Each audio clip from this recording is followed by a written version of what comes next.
बच्चों English paper 9th class का 2026 का आज हम उसके बारे में ईच एंड एवरीथिंग सीखने जा रहे हैं। सबसे पहली बात, इसके जो टोटल मार्क्स होते हैं वो 75 होते हैं और आपको 2 घंटे और 30 मिनट मिलते हैं पेपर करने के लिए। अब पेपर में दो हिस्से होते हैं, एक ऑब्जेक्टिव यानी एमसीक्यूज और दूसरा सब्जेक्टिव। ऑब्जेक्टिव एमसीक्यूज के होते हैं 19 मार्क्स और इसके लिए टाइम होता है बच्चे आपके लिए 20 मिनट्स। सब्जेक्टिव के होते हैं 56 मार्क्स और जो टाइम होता है वो 2 आवर्स एंड 10 मिनट्स का टोटल टाइम होता है। अब अगर हम पासिंग मार्क्स की बात करें तो वो 75 में से 30 वाला पास होगा, जो कि आज के दौर में 40% क्राइटेरिया चल रहा है। ठीक है, मैं हर चीज़ के साथ बताता जाऊंगा कि जिसने सिर्फ पासिंग मार्क्स लेने हैं ना, वो ये चीज़ें लाजमी करे। सबसे पहले बात करते हैं ऑब्जेक्टिव टाइप यानी एमसीक्यूज़ की, जो कि 19 मार्क्स कैरी करते हैं। तो बच्चे उनकी 4 डिवीजन होती हैं, यानी आपको 4 तरह के एमसीक्यूज़ आते हैं। नंबर 1 आपसे पूछा जाएगा करेक्ट फॉर्म ऑफ वर्ब, यानी आपको एक सेंटेंस दिया जाएगा, उसमें आपको वर्ब पूछा जाएगा। ठीक है, और ये 5 एमसीक्यूज़ होते हैं जिनके 5 मार्क्स होते हैं। अब सवाल पैदा होता है कि इनकी हम प्रेपरेशन कहाँ से करें, तैयारी कहाँ से करें। तो आंसर इस बच्चे आप पास्ट पेपर से करें। अब आप कहेंगे हमारी बुक तो नहीं है, तो पास्ट पेपर में ये कैसे आ सकते हैं। बच्चे ये जो फॉर्म्स ऑफ वर्ब होती है ना, ये बुक से नहीं आती। ठीक है, ये ग्रामेटिकल क्वेश्चन है, सेंटेंसेस होते हैं। ये चाहे नया सिलेबस हो या पुराना हो, ये मैटर नहीं करता। ऑल्सो मैं आपको इस वीडियो की डिस्क्रिप्शन के अंदर बच्चे एक लिंक प्रोवाइड करूंगा, जिसके अंदर मैं कुछ इंपॉर्टेंट गेस्ट पेपर शेयर करूंगा और मुझे उम्मीद है कि वहीं से आएगा। उनमें से आपको फॉर्म्स ऑफ वर्ब भी मिलेंगी जो कि बहुत इंपॉर्टेंट होंगी। ठीक है, एमसीक्यूज नंबर 2 जो होगा वो बच्चे करेक्ट स्पेलिंग्स होते हैं, यानी आपको एक लफ्ज मिलेगा, उसके स्पेलिंग्स होंगे, 3 ऑप्शन गलत होंगे और आपने करेक्ट को ठीक करना है। और इस तरह के 4 एमसीक्यूज आएंगे स्पेलिंग वाले। ठीक है, अब इनकी पार्टीशन कैसे होती है, ये जो यूनिट मेंशन है, यूनिट 1 2 3 4 6 और रिव्यू एक्सरसाइज 1, इसमें से बच्चे आपको 2 एमसीक्यूज आएंगे स्पेलिंग वाले।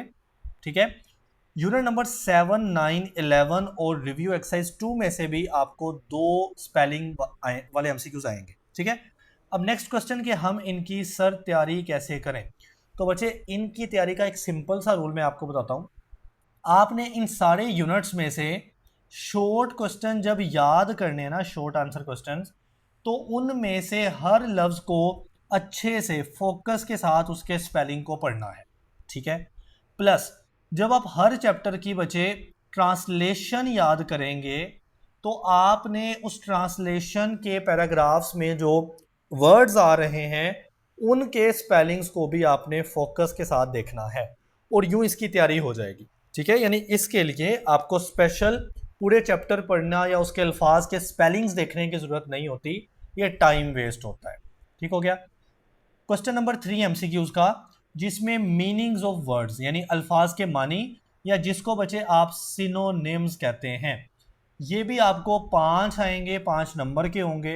अब इनकी तरतीब कैसे है, आपको यूनिट नंबर 1 2 3 4 6 और रिव्यू 1 में से 2 सिनोनिम्स आएंगे। ठीक है, और यूनिट नंबर 7 9 11 और रिव्यू 2 में से आपको 3 सिनोनिम्स आएंगे। और ये सिनोनिम्स भी मैं आपको उसी लिंक में इंशाल्लाह प्रोवाइड करूंगा, जो कि डिस्क्रिप्शन में भी मिलेगा और आपको कमेंट सेक्शन में भी मिलेगा। ठीक है, अब अगर कोई बच्चा एवरेज मार्क्स लेना चाहता है, यानी वो इतने ज़्यादा मार्क्स लेने नहीं उसने, क्योंकि उसकी तैयारी इतनी नहीं है, तो बच्चे वो इन यूनिट्स को करें। मेरी सजेशन है कि वो इन यूनिट्स को करें, क्योंकि ये यूनिट भी थोड़े हैं, 7 9 11 और रिव्यू 2, ये 4 चीज़ें हैं, और उनमें से जो मार्क्स की वेटेज है वो भी ज़्यादा है। ठीक है, अब इनकी प्रेपरेशन के लिए मैंने आपको बोला कि मैं आपको लिंक शेयर कर दूंगा।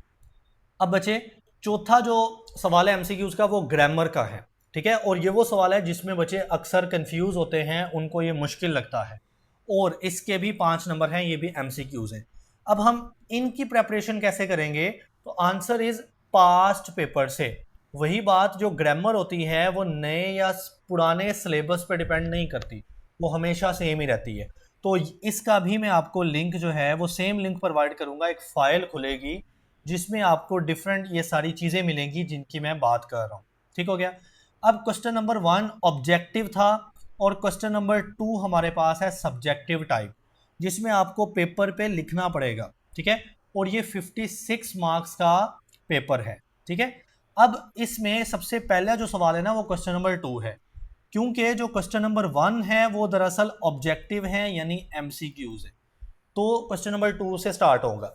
अब यहाँ पे क्वेश्चन नंबर 2 जो है बच्चे वो शॉर्ट क्वेश्चन है, इसके बारे में गौर से सुनना है। आपको 7 शॉर्ट आएंगे, आपने 5 करने होंगे, 2 की चॉइस होगी, और तमाम शॉर्ट्स के जो मार्क्स होंगे बेटा वो 10 होंगे। ठीक है, तो क्योंकि 5 शॉर्ट हैं तो उनके 10 मार्क्स हैं, और ये भी कैसे हैं ये भी मैं समझाता हूँ। अब देखें, ये जो शॉर्ट क्वेश्चन है ये दरअसल 2 पार्ट्स में आपको आएंगे, पार्ट ए और आगे मैंने लिखा हुआ है पार्ट बी। इन 2 पार्ट्स में आपसे शॉर्ट पूछे जाएंगे। पार्ट ए में बच्चे आपको 5 शॉर्ट दिए जाएंगे और आपने 3 करने होंगे। ठीक है, ये पार्ट का ख्याल रखना है। उसमें से 5 शॉर्ट आएंगे और आपने करने हैं 3। 3 के 6 नंबर है, यानी इस पार्ट के हर सवाल 3 सवाल है और 2 नंबर है हर सवाल के, तो यूं बने 6 नंबर। ठीक हो गया, ये शॉर्ट क्वेश्चन होंगे। अब ये कैसे होंगे? यूनिट नंबर 1, 2, 3, 4, 6 और रिव्यू 1 में से 3 शॉर्ट आएंगे। यूनिट नंबर 7, 9 और रिव्यू 2 में से 2 शॉर्ट आएंगे। अब जो बच्चे एवरेज बचा है या जिसके पास टाइम कम है या जिसने सारा साल इतनी तैयारी नहीं की, तो बच्चे वो इस कैटेगरी पे जाए, वो चॉइस पे ना जाए, क्योंकि ये यूनिट से जो 3 शॉर्ट आएंगे वो आपके पूरे पूरे हो सकते हैं। ठीक है, जो एक्स्ट्रा 2 ये वाले शॉर्ट हैं ये आप चॉइस पे छोड़ सकते हैं। अगली अगर हम बात करें तो पार्ट बी शॉर्ट क्वेश्चन में आपको 2 आएंगे और आपने एक उसमें से लाजमी करना है, लेकिन वो उस एक के ही 4 नंबर हैं। यानी पार्ट ए के जो शॉर्ट क्वेश्चन है ना उसमें से हर किसी के 2 नंबर हैं, लेकिन पार्ट बी के जो शॉर्ट क्वेश्चन है वो एक ही करना है, 2 आएंगे और उसके 4 नंबर हैं। ठीक है, अब वो कैसे आएंगे? यूनिट नंबर 11 जो कि दरअसल एक प्ले है, उसमें से आपको पूछा जाएगा सवाल, या रिव्यू 2 एक्सरसाइज का सिर्फ प्ले वाला पोर्शन उसमें से पूछा जाएगा। अब ज़्यादा चांसेस ये हैं कि 2 सवाल आने हैं ना, तो एक इसमें से आए और एक इसमें से आए, तो जो पास होने वाला बचा है यानी एवरेज बचा है वो सिर्फ इन दोनों में से कोई एक कर ले, यूनिट 11 प्ले कर ले, ज़्यादा बेटर है। ठीक है, अब इन सवालों की बच्चे प्रेपरेशन कहाँ से करें? देखें, इसके लिए कोई पास्ट नहीं है, ये बुक में से आने हैं, बुक आपकी नहीं है। तो आंसर इज आप सिर्फ और सिर्फ एक्सरसाइज से पढ़ें, और जो मैंने तरीका बताया उस हिसाब से पढ़ें, एक्सरसाइज के क्वेश्चन सिर्फ पढ़ लें, इंशाल्लाह आप क्लियर कर लोगे। ठीक है, उसके बाद हम मूव करते हैं क्वेश्चन नंबर 3 के ऊपर। क्वेश्चन 3 बच्चे काफ़ी ज़्यादा कंफ्यूजिंग क्वेश्चन होता है, क्योंकि ये बहुत लंबा सवाल है तैयारी के हिसाब से। इसमें आपको पैराग्राफ मिलेगा और आपने उसकी ट्रांसलेशन करनी है उर्दू के अंदर, यानी आपको इंग्लिश का पैराग्राफ मिलेगा और आपने उसकी उर्दू लिखनी है। दरअसल आपको 3 पैराग्राफ आते होते हैं, 2 आपने अटेम्प्ट करने हैं और एक की चॉइस है। अब हर पैराग्राफ जो आप लिखोगे उसके 4 नंबर होते हैं, लिखने आपने 2 हैं, तो 4 को 2 से ज़रब दी तो बनते हैं 8 नंबर। अब बच्चे इनकी डिवीजन कुछ यूं है कि यूनिट नंबर 1, 2, 4 और 6 इन 4 चैप्टर्स में से आपको बेटा 2 पैराग्राफ आने हैं। ठीक है, आपने करने भी 2 हैं 3 में से, और जो यूनिट 1 है यूनिट 9 जो है इसमें से बच्चे एक पैराग्राफ आएगा। अब मैं टिप देता हूं उन स्टूडेंट्स को जिसने सिर्फ पास होना है ना, बेटा आप सिर्फ यूनिट 9 के पैराग्राफ्स को अच्छे से कर लो, क्योंकि इसमें से एक मस्ट आना है। ठीक है, और जो अच्छा बच्चा है वो इन यूनिट्स को भी साथ देखे, और मैंने आपके लिए कुछ इंपॉर्टेंट पैराग्राफ यहाँ पर लिखे हुए हैं, जैसा कि लेसन नंबर 1 के कुछ पैराग्राफ, लेसन 2, 4, 6 और 9 के पैराग्राफ, आप इनके अकॉर्डिंग भी तैयारी कर सकते हो। उसके बाद हमारे पास है क्वेश्चन नंबर 4। ठीक है बच्चे, ये या तो आपने समरी करनी होती है या तो आपने स्टैंजा करना होता है, दोनों आते होते हैं, करनी एक चीज़ है। ज़्यादा टीचर्स, ज़्यादा स्कूल अकेडमीज आपको समरी का कहते हैं, और इसके मार्क्स होते हैं बच्चे 5। ठीक है, अब आपके पास यूनिट 3 और 7 ये 2 यूनिट्स हैं जो पोइम्स हैं, और इनकी ही आपने समरी करनी है। जो वीक या पास होने वाला बच्चा है वो इस सवाल को लाजमी करे, 2 पॉइंट्स की समरी में से एक लाजमी आ जानी है, ठीक है। और अगर फॉर एग्जांपल इस चैप्टर में से समरी आती है तो बच्चे दूसरे में से आएगा स्टैंजा। ये बात सुन लेना, अगर समरी आती है चैप्टर 3 में से तो स्टैंजा आएगा चैप्टर 7 में से, और अगर चैप्टर 7 में से समरी आती है तो चैप्टर 3 में से आएगा स्टैंजा। और अगर हम इम्पोर्टेंट की बात करें तो बच्चे वो डैफोडिल्स की समरी इन दोनों में से ज़्यादा इम्पोर्टेंट है, लेकिन मेरा यही मशवरा है कि दोनों चैप्टर्स हैं और 2 ही चैप्टर्स हैं, इनकी समरी कर लेना, ठीक है। अब हम मूव करते हैं क्वेश्चन नंबर 5 के ऊपर। बच्चे ये वर्ड सेंटेंसेस हैं, आपको कुछ अल्फाज मिलेंगे, आपने उनके सेंटेंसेस बनाने हैं और इसके 5 नंबर हैं। दरअसल ये आपको 8 लफ्ज़ आएंगे जिनके सेंटेंस बनाने हैं, आपने उनमें से 5 के बना लेने हैं, 3 की चॉइस है, ठीक है। अब कैसी इनकी डिवीजन है देखें, इन यूनिट 1 2 3 4 6 और रिव्यू 1 में से सिर्फ 3 सेंटेंस आएंगे, जबकि यूनिट 7 9 11 और रिव्यू 2 में से बचे आएंगे 5 सेंटेंस। करने भी कितने हैं? 5। तो अगर आप माइंड लगाएं तो बच्चे इन यूनिट्स के वर्ड सेंटेंसेस अच्छे से कर लो ना तो आपके क्लियर हो जाएंगे। फर्दर जो मैं आपको लिंक शेयर करने जा रहा हूं उसमें भी मैं आपको ये इंपॉर्टेंट वर्ड सेंटेंसेस शेयर कर दूंगा। Now question number 6। Question number 6 बच्चे वेरी इंपॉर्टेंट, इसमें आपको लेटर, स्टोरी या डायलॉग तीनों आते हैं। एक लेटर, एक स्टोरी, एक डायलॉग। करना आपने तीनों में से कोई एक होता है, चाहे आप लेटर कर लें, स्टोरी कर लें, डायलॉग कर लें। और तीनों के इक्वल मार्क्स हैं 8, यानी कोई भी करें उसके मार्क्स 8 ही हैं, 8 मार्क्स, ठीक है। अक्सर जो स्टूडेंट टीचर्स होते हैं वो लेटर को प्रेफर करते हैं क्योंकि इसका तरीका होता है और तरीके के ही काफ़ी नंबर होते हैं। तो अब अगर हम इम्पोर्टेंट लेटर्स की बात करें तो ये सारे लेटर्स आप अपने लर्नर या अपनी टेक्स्ट बुक जो पंजाब की तरफ से है वो वहाँ पर मेंशन कर लें, और ये इम्पोर्टेंट लेटर्स हैं। लेकिन अगर बच्चों आपने स्टोरी या डायलॉग अटेम्प्ट करना है और वो भी आपको इम्पोर्टेंट चाहिए तो काइंडली मुझे एक कमेंट कर दें। अब बचे क्वेश्चन नंबर 7 है। क्वेश्चन नंबर 7 जो है वो दरअसल एक पैसेज होता है, पैसेज कहते हैं या अक्सर हम इसको कंप्रीहेंशन कहते हैं। कंप्रीहेंशन क्या होता है? एक दरअसल पैराग्राफ होता है, उसी पैराग्राफ में से आपको क्वेश्चंस पूछे जाते हैं जिनके आपने आंसर्स लिखने होते हैं, ठीक है। और आपको ये 5 सवाल होते हैं, उनके हर में से हर सवाल के 2 मार्क्स होते हैं, तो यूँ बने 10 नंबर, यानी बहुत इंपॉर्टेंट है।